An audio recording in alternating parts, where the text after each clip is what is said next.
मेथी दाणे भिजवून खाण्याचे खूप जास्त फायदे आहेत. कसे घ्यावेत चला सांगतो.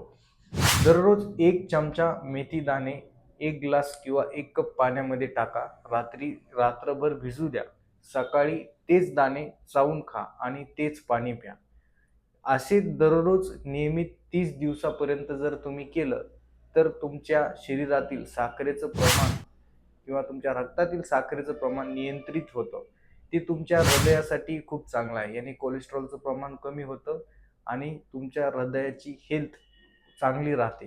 त्याचबरोबर सगळ्यात महत्त्वाचं आहे, ज्या लोकांचं वेट जास्त आहे, त्या लोकांनी जर हे केलं तर तुमचं वेट लॉस होण्यात खूप चांगला फायदा किंवा चांगली मदत होते.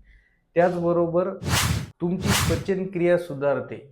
तुम्हाला होणारं जास्त प्रमाणात जे आम्ल आहे, म्हणजे तुम्हाला होणारी जी ॲसिडिटी आहे, बद्धकोष्ठता आहे, हे कमी होण्यास मदत होते आणि तुमची पचनक्रिया तंदुरुस्त बनते. आणि सर्वात महत्त्वाची सूचना, हे मेथीदाणे 1 चमच्यापेक्षा जास्त घेऊ नका. त्याचबरोबर महिलांमध्ये जर प्रेग्नंट लेडी असेल किंवा प्रेग्नंट महिला असेल, तर यांनी आपल्या डॉक्टरांच्या सल्ल्यानुसार घ्या.